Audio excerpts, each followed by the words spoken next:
Right, so our next speakers, plural up, are Philipp Birken and Ross Church, who together will present data thread 4, Prediction, a catalogue of stellar spectra. Thank you. Thank you, Melvin. Okay, I am Ross Church from the Department of Astronomy and Theoretical Physics, and this is Philipp Birken from the Centre for Mathematical Sciences. And between us, we are leading thread 4 at the Pufendorf data programme, which is about how one best produces a catalogue of stellar spectra. So I'm going to start by telling you about what the science background here is and what it is that we're trying to do, and then talk about two possible approaches for doing this. And then Philip is going to zoom out, not in quite such a literal way as our speakers this morning, but metaphorically, and give you a more general discussion of modelling, and so how some of the ideas we're thinking about could be applied to modelling issues that you might have. Okay, so this is where we start. This is the Vista telescope. It's a 4-metre telescope in the mountains in Chile, run by the European Southern Observatory, ESO. It currently has an instrument for imaging the galaxy in the infrared, but that's being taken off in a few years' time, and it's being replaced by an instrument to measure the spectra of the stars in the galaxy. So that is called the Foremost project.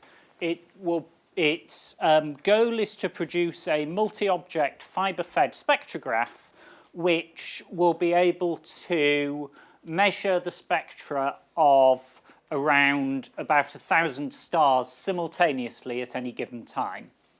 And so it will be taking around 10,000 spectra of stars per night. So why are we doing this? Well, we take the spectrum, we analyse it, and that gets us the radial velocity of the star, how fast it's moving along the line of sight, but also then its surface temperature, how strong its gravitational field is, and most interestingly, the abundances of all the different chemical elements that make up its surface layers.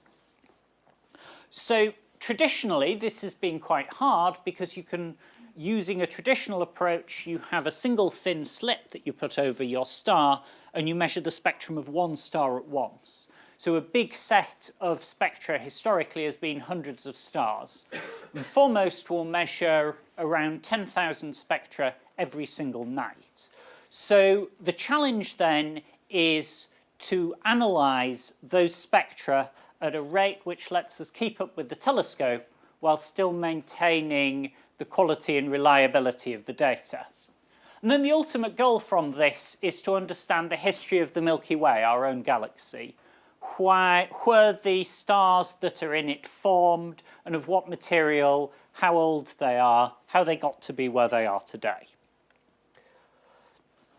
So where we come in is that final analysis step, once one has got the spectra out of the instrument and off the mountain.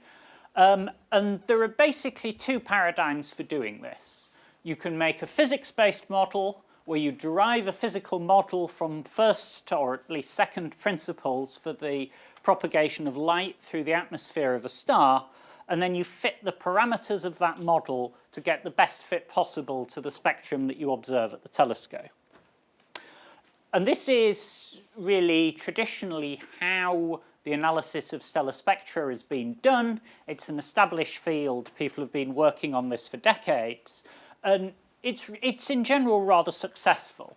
So this is an example of 4 tricky things, basically, and how well we can deal with them in the state of the art. So here, these are all spectral lines to explain.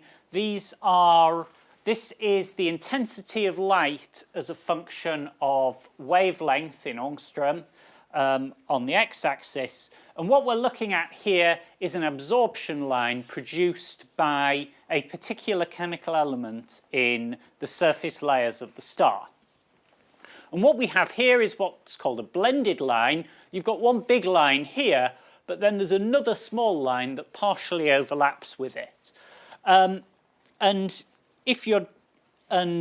one of the things you want to do in this reduction process is to measure both of those lines simultaneously to make sure that the signal from this small line here isn't contaminating your measurement of the large line.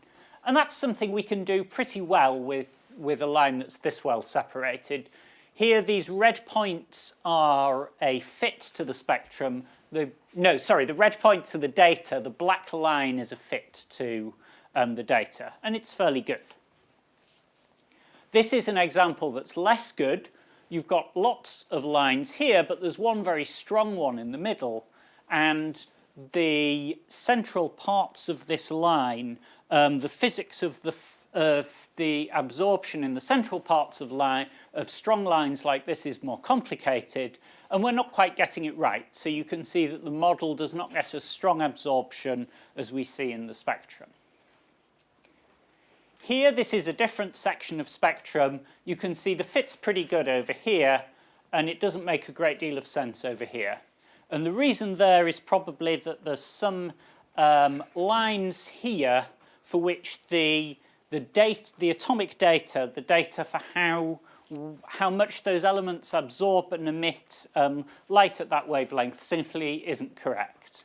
And that data has to be measured slowly and painstakingly in the laboratory, and although it is very good for many elements in many wavelength regions, it's not yet perfect everywhere.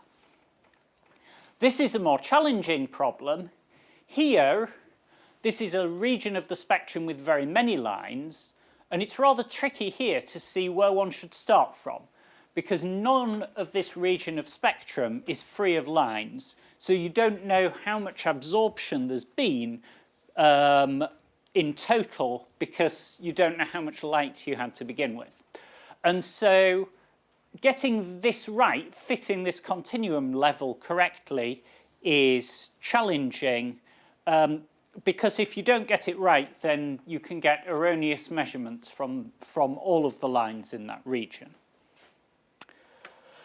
Okay, so those are some of the challenges in physics-based modelling, and a development in recent years has been instead to do data-based modelling.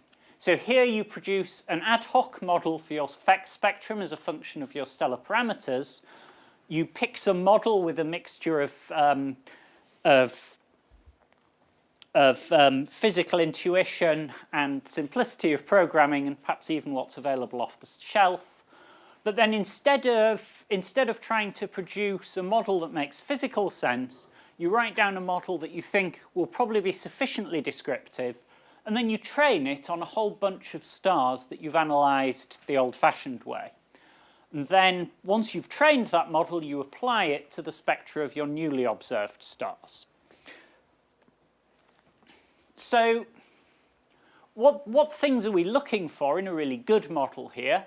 Well, we'd like it to not waste any of the information available in that very broad range of wavelengths where we've measured the spectrum. We'd like it not to be biased by the presence of observational noise, which is bound to be there because you're fundamentally counting photons and you have a finite number of photons at each wavelength. You'd like it to be robust such that in the bits of the model where our physical understanding is not quite correct, they don't bias the results. You'd like it to be robust against the inconveniences present in space, like dust between the stars which scatters the light away, cosmic rays producing bright lines on your camera in your telescope, which you can only ever remove imperfectly, all that kind of thing. Then you'd like to know quantitatively how precise the results are, how accurate the results are, which is not necessarily quite the same thing, and you'd like it to be fast and to not need to have an army of PhD students sitting over it, keeping it in order. And then there's a slightly deeper question as to what your model is supposed to do. In this case, we really have our model we want to enable discovery from these spectra that we're taking, but you can also make models that predict the future, long-term climate models are a good example of that. And these models can take many forms. Again, the ones we're looking at here are really computer models, but they're based on mathematical models. There are also, in many fields of research, experimental models where you actually build a simplified version of the object you're wanting to test. Airfoils in wind tunnels being an example that Philip will get back to later. And functionally, what we're looking at here is either an equation or an input-output relation. That is a solution of an equation or a family of equations. And so we can simplify that into a box sort of diagram for understanding a model. You have your input data, in this case, say, a spectrum you get from a star. You have a bunch of parameters, and you want to make some sort of output. And these parameters might be things you've measured from other systems. They might be some ancillary description of your system. And the big question then is, in the big data era, how can we use the existence of big data sets to do better physics-based modeling, and how can we make our physics-based modeling capable enough to cope with oh dear, with the larger amounts of data now available.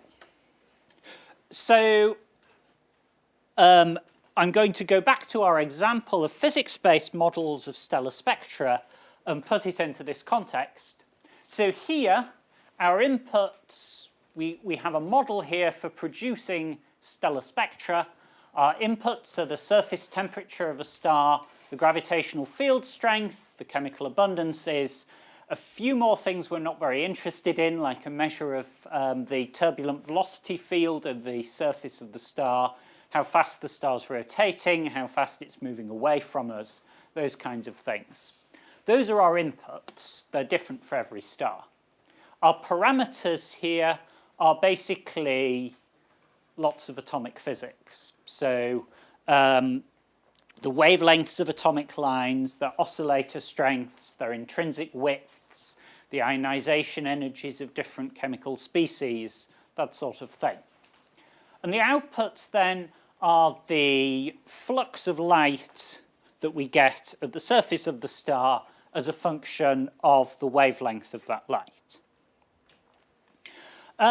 So the modeling process, this is a picture by colleague Bengt Gustafsson in Uppsala, who has worked for a whole career really on these modeling processes, that we take our basic assumptions, we turn those through physical analysis into equations, then by applying numerical analysis, we turn the equations into a computer program that produces a model for the atmosphere of our star. It then propagates photons through that, modeling their absorption and re-emission to produce a synthetic spectrum. We then compare that synthetic spectrum with the observations of the star from the telescope and iterate either on the modeling step or on the physics step until we get an adequate match. And so the real differential equation we're solving here is for the diffusion of the photons through the outer layers of the star, from deep inside where it's simple enough we can understand this analytically, to the surface where the photons then stream through space towards us. And so you can build that into a differential equation. You make some assumptions, such as local thermodynamical equilibrium and spherical symmetry, and that leads you to this equation. And if you're really paying attention, you'll have noticed that you've seen this equation before today, because Anders Ynnerman showed it in his talk. He's solving really basically the same equation, just expressed very slightly differently, for the diffusion of photons through the human body inside his CT scanner. So you have an absorption term, basically, because your material that you're looking at is opaque. you have an emission term because it's hot and hence emitting light. The challenge with stellar spectra is that instead of doing this in a handful of broad bands, as you are doing for an X-ray CT image, you're doing this for our spectra, many thousands of different wavelengths. So these quantities, the opacity and the emissivity, these we obtain predominantly through laboratory experimentation and theoretical atomic physics calculations. There's a separate modelling step which lets you produce the density and temperature as a function of depth in the star. And then you integrate this from deep inside up to the surface. And almost all of our understanding of the physical properties of stars rests really on solving this equation and fitting the results to the spectrum that we see. So then it's worth talking about the fitting step for a moment, because it is part of the problem here. That once you've solved this equation, it gives you a synthetic spectrum, but that spectrum doesn't necessarily look quite like the one you observed, so you need to do a fitting step where you vary the parameters, that is the temperature, the surface gravity, the abundances, until you get to the closest fit to your spectrum. And so here you're doing a least squares fitting loop with the solution of the differential equation inside the loop. And that makes it slow because you need to solve the differential equation many times for each of your different wavelengths. And you need to do this process separately for each star. So your process to go from the spectrum that you have to the parameters theta is not an explicit process. It's an implicit function through this least squares fitting problem. So there are a number of codes on the market for doing that. One of the leading ones is SME, which stands slightly sarcastically for spectroscopy made easy, developed by the group at Uppsala University. So then the alternative, which we're looking at, is whether one can, instead of doing this, make a data-based model for stellar spectra. And one of the first attempts at doing this is this code called the canon, which we've been investigating. And the basic idea of the canon is that you write down an ad hoc model for the spectral intensity at each wavelength as a function of the parameters. So I've called that by some curly f function here, where these are the parameters, and these are the parameters of the star, theta. The p here is some set of parameters internal to the model. So this is your data-driven model, is really this parameter p and the function curly f. And then you train that on a few thousand stars where you know what their properties are, and we'll come back to that caveat in a moment. Technically it uses a lasso regression. The advantage of this is that this is offline, the meaning you only need to do it once, regardless of how many spectra you're analysing. So that gives you a vector of internal parameters p, and it turns out that this lasso regression means that it's sparse, which makes the model much simpler. And then for your new spectra coming off the telescope, online you do a least squares fit to the function and parameters you've determined here to get these parameters for your star.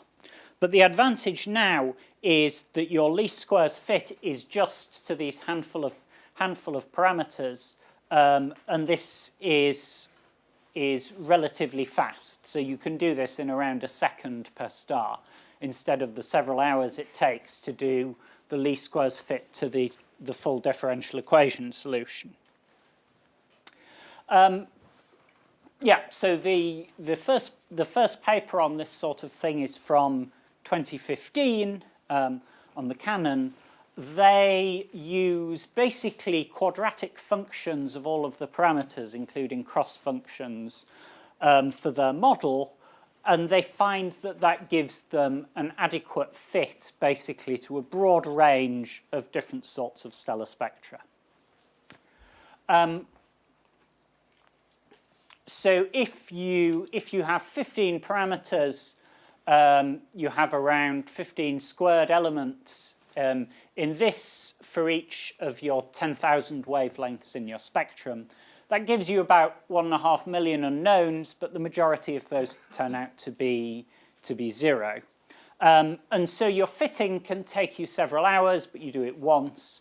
For each observation, you get an online fit in around a second or a few seconds. So and this really spurred some interest in looking at data-driven models in astrophysics, in the analysis of stellar spectra. These are 3 other examples in the literature. People have looked at using convolutional or deep neural networks of the sort that are often used to do image analysis, and also at shallow, as it were, one-layer neural networks. And this is a very interesting approach where what they do is a grid search. So they take a whole grid of spectra and compare the incoming spectrum to see which is the closest one. That's actually something that's been done for many years. But instead of doing it in the full parameter space, they take a set of pre-observed spectra and find a reduced space by a sort of principal components-like mechanism, which makes this grid search very much more efficient. So what we are doing effectively is looking into these approaches, starting with the Canon, to see what works well and what doesn't. So I shall show you a couple of... Oh, not quite yet. So why is this good? It's good because it's cheap. We can do the analysis in around a second per spectrum. The tests in the literature suggest that it appears to be more reliable than traditional analysis at low signal to noise. I'm quite skeptical about those claims because it's very hard to tell whether what you're seeing is artifacts or whether what you're seeing is an actual performance improvement. And there's some potential here for discovering relatively quickly things that you didn't know were there.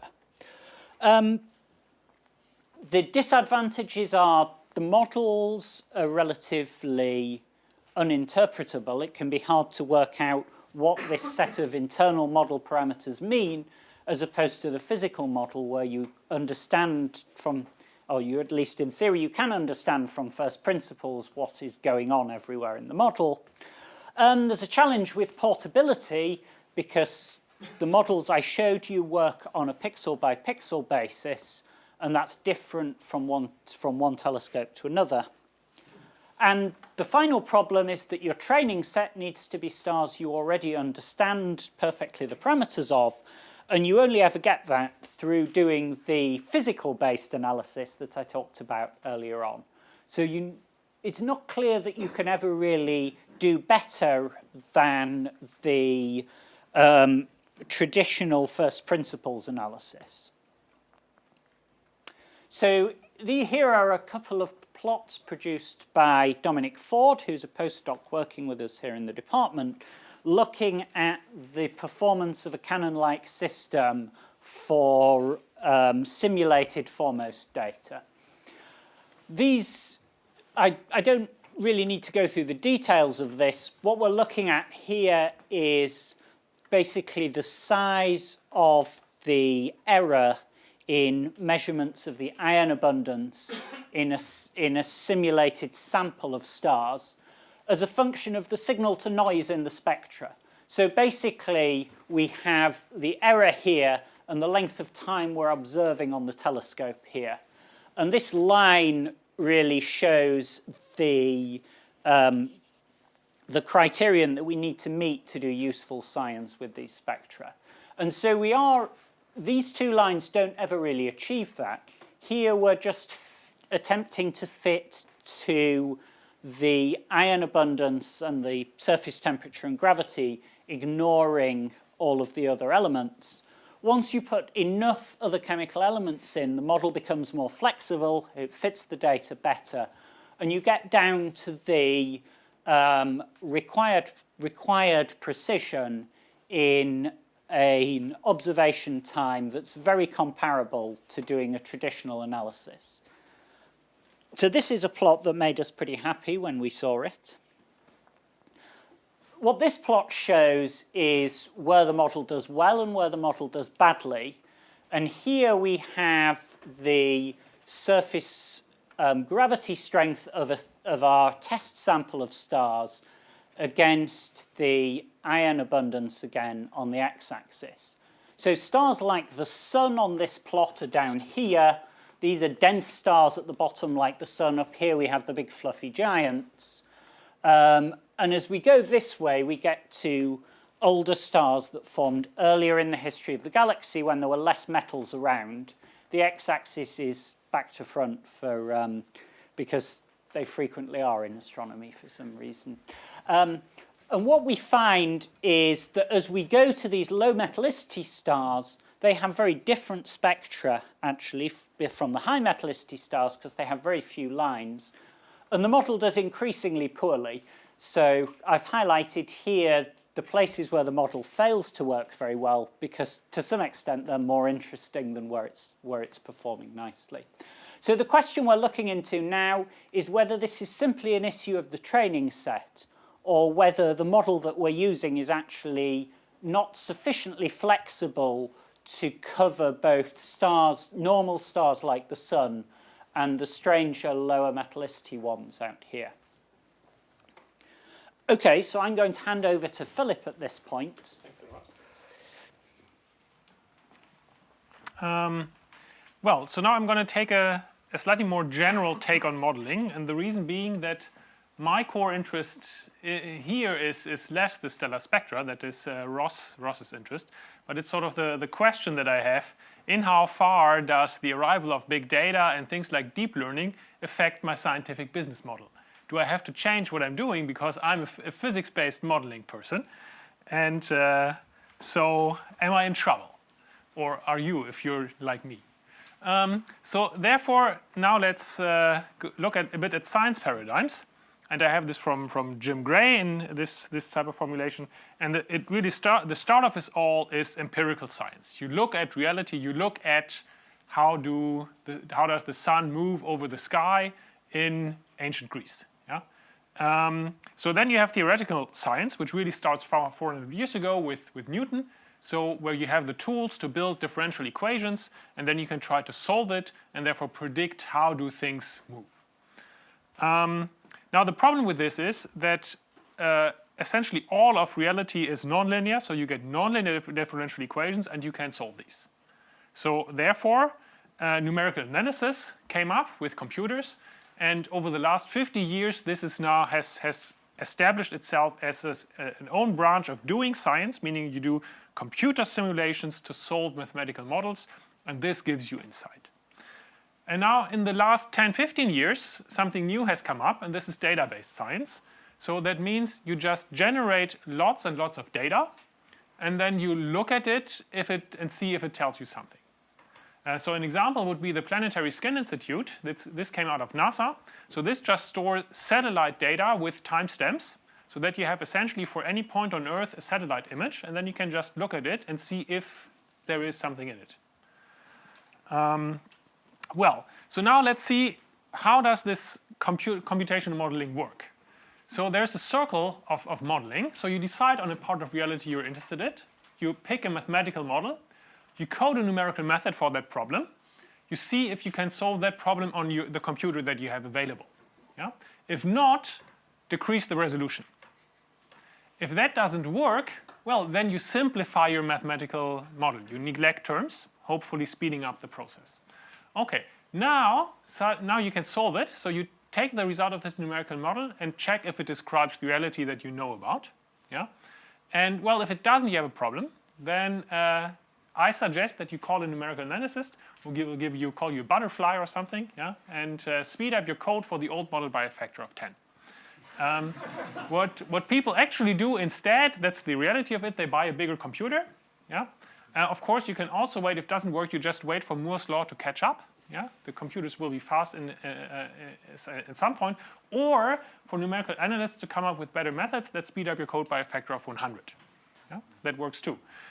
If that doesn't work for you, publish your stuff anyhow as a proof of concept. Yeah? Don't waste your work. So an example is design of an airfoil. So there what is typically done is you optimize lift over drag to minimize fuel consumption. And then you have several hundred design parameters to describe your geometry. And then you run an optimization step around these. So how do you determine lift and drag? This used to be done in wind tunnels. This is essentially very expensive. So this is a scaled down thing, which has an extremely high surface smoothness. So you can really weigh up these things in gold. And of course, if you want to do this a couple thousand times by iterating this shape, well, good luck. Yeah? So this is not done anymore.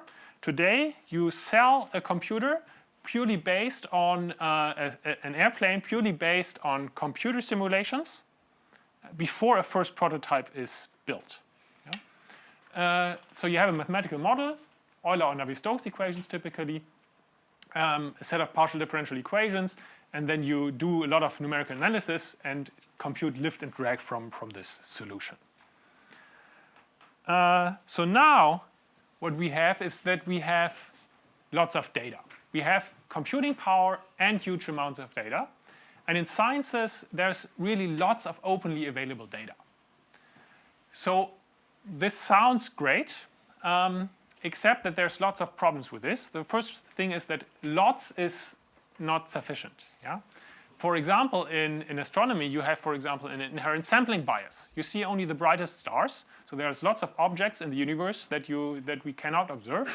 As far as I understand, dark energy is exactly this problem here. Then, of course, data can be incomplete. So, for example, if you look at climate modeling, we have very little data about air temperatures on oceans. Yeah? This is being slowly remedied, but it's really completely incomplete. So therefore, a critical question is, how predictive can data-based models be? So what techniques do we have to generate data-based models?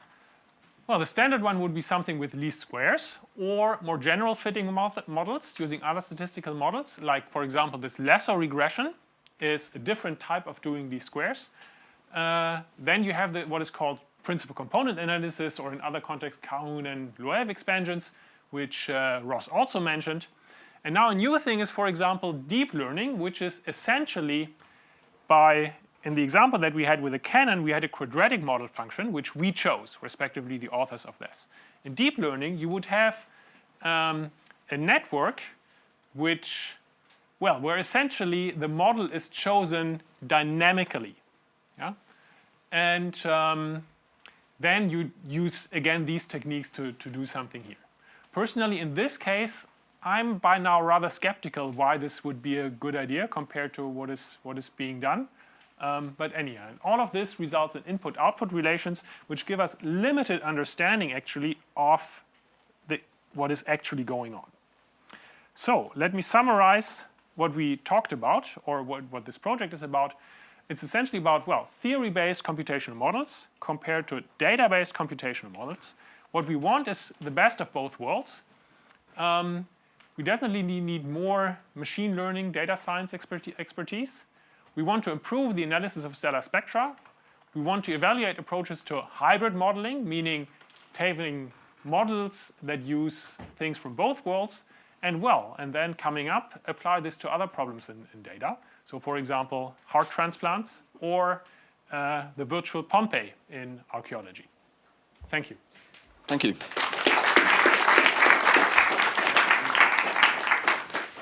Thank you both. Both speakers back here. So, any questions or comments? We have one at the front here, please. We'll just again wait for the mic. Hey, thanks for explaining the physics-based model. And I have two questions here. One question is, you said it's a sort of grid-based, so do you have any problem of scaling? Like how do you do upscaling or downscaling? Any transformation between this, between different scales? And the second question is, because I don't see any calibration here, so because I know like when I model something and it takes more time in calibration, so any ideas on calibration? Because I don't see here, so thanks. Yes, so to some extent, to take the first question first, to some extent what you're doing here for the physics-based modelling of stellar spectra is you're averaging over the small scales, because the intrinsic physics is on an atom scale, and you're integrating over hundreds or thousands of kilometre cells in the surface of your star. That would be fine because they're relatively well mixed in abundance. So you could do that perfectly well if the gas in the surface wasn't moving, because in fact it is frequently undergoing turbulent convection. You're in effect averaging over that convective field. So that's where the small scale features that you're averaging in where you're averaging over come in. But as far as I understand, like if you go to very small scale, then it's more detailed process. If you go to a large scale, then the process is different. So when you model this, it should be different equation to do that. So that how you integrate this to different. I think the point is that you don't ever actually see the detail in the spectra, the detail of the very small scale physics. So what you do is you model that and then typically you average over it analytically. So it comes in, for example, in the widths of the spectral lines. The lines have a width which is due in part to intrinsic widths of the line formation process, but also in a larger part typically due to the motions of the gas that's emitting. And there you don't model every single atomic transition because there's an uncountable number of them. You average over a large number of them, which gives you a very well-defined broad line profile that you understand from an analytic theory. So I think that's where the multi-scale part comes in. In terms of the calibration, I would say there's a whole bunch of things here. There's a lot of work done on calibrating how you go from the sensor on the telescope to the spectrum as I showed it, as a one-dimensional intensity as a function of wavelength. And I agree with you that that's actually in practice, most of the work of the data analysis. And we're not talking about that at all here.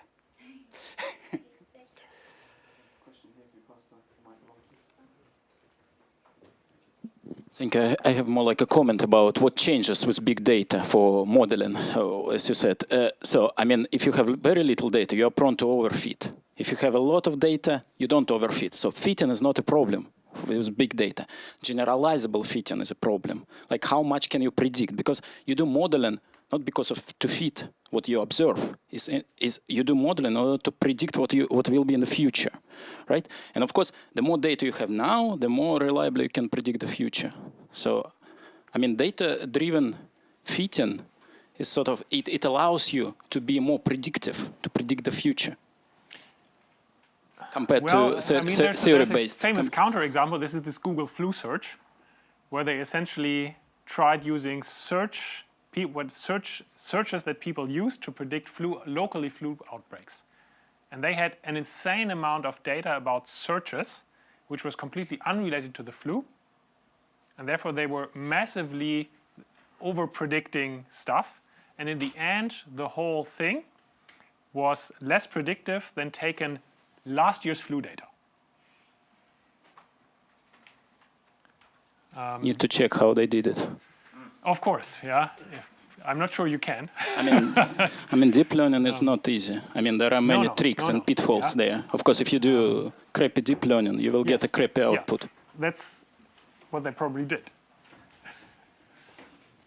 Okay. If there are no more questions, then let's thank, please, Philip and Ross one more time.